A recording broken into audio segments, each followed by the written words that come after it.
Israel ও ফিলিস্তিনি গোষ্ঠী হামাসের মধ্যে যুদ্ধ চলছে গত বছরের অক্টোবর থেকেই। হামলা পাল্টা হামলায় মৃত্যুর সংখ্যা বাড়ছে দিন দিন।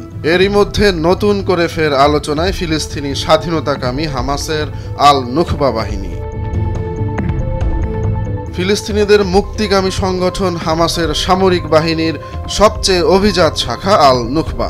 ইসরায়েলের ধারণা এই নুখবাই হতে পারে রাফাতে তাদের জন্য সবচেয়ে বড় চ্যালেঞ্জ। আরবি নুখবা শব্দটির অর্থ হলো অভিজাত। সেই অর্থে নুখবা ফোর্স হলো ফিলিস্তিনিদের স্বাধীনতাকামী সশস্ত্র সংগঠন হামাসের একটি অভিজাত শাখা। সংগঠনের শীর্ষ পর্যায়ের নেতারা নুখবা শাখার সদস্যদের বাছাই করেন। অনেকে মনে করেন হামাস নেতা ইয়াহিয়া সিনওয়ার নিজে এই শাখার দেখভাল করেন। ইসরায়েলের সামরিক কর্মকর্তাদের জন্য আল নুখবা ইউনিট একটি আতঙ্কের নাম। তাদের হিসেবে আল নুখবা শাখার অধীনে ৫,০০০ প্রশিক্ষিত গেরিলা যোদ্ধা ছিল। এর মধ্যে প্রায় ১৫০০ যোদ্ধাকে হত্যার দাবি করে আসছে তেল আবিব।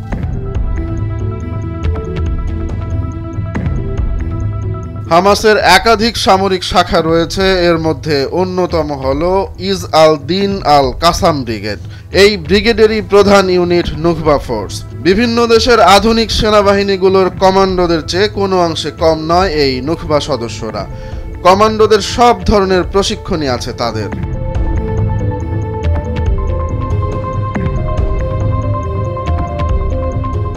ইসরায়েলের সামরিক বাহিনী জানিয়েছে হামাসের নুখবা বাহিনীকে জব্দ করতে চায় তারা। ৭ অক্টোবর হামলার নেপথ্যে নাকি এই নুখবা বাহিনী। তাই ভয়ঙ্কর এই বাহিনীকে যেন তেনভাবে নির্মূল করতে বদ্ধপরিকর ইসরায়েলের প্রতিরক্ষা বাহিনী আইডিএফ।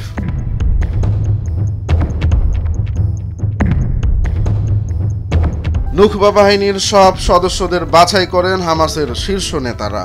বেশ কিছু পরীক্ষায় পাশ করে তবেই হওয়া যায় নুখবার সদস্য। আর সেই পরীক্ষাও নেহাত সহজ নয়। সবার আগে নিশ্চিত করা হয় নেতার প্রতি তাদের আনুগত্য ও আদর্শিক প্রতিশ্রুতি। এই দুই নীতির বিচারেই সাবধানে বাছাই করা হয় সদস্যদের। কেন এত বেশি গুরুত্ব দেয়া হয় এই নুখবা কমান্ডোকে? হামাসের হয়ে সব থেকে গুরুত্বপূর্ণ এবং জটিল কাজ করে এই নুখবা সদস্যরা। বেশিরভাগ ক্ষেত্রে তাদের হামলার ধরন হতে পারে আত্মঘাতী। সেসব মনে রেখেই যোগ দেন সদস্যরা। আর এই বিষয়টিকেই সবচেয়ে বেশি ভয় পায় প্রতিপক্ষ ইসরায়েল।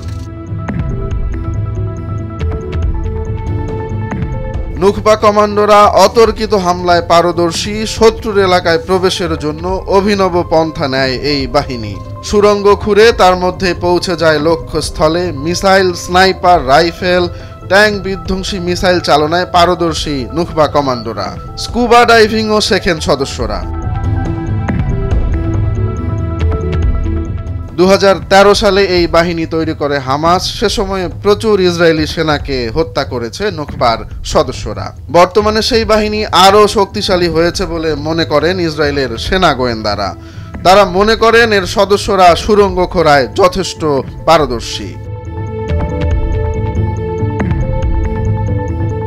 নুখবা সদস্যরা উচ্চমানের অস্ত্রে সজ্জিত। কঠোর প্রশিক্ষণের মধ্যে যেতে হয় তাদের। খাবার ও পানি ছাড়াই সুড়ঙ্গের মধ্যে দীর্ঘক্ষণ থাকার অভিজ্ঞতা আছে এই বাহিনীর। হামাসের সামরিক শাখার অন্যান্য সদস্যদের থেকে বেশি বেতন পান তারা। প্রতি মাসে $400 থেকে $500।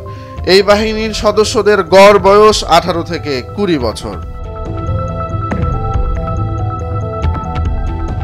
রোমান্স তালুকদার, নিউজ ডেস্ক, ভোরের কাগজ।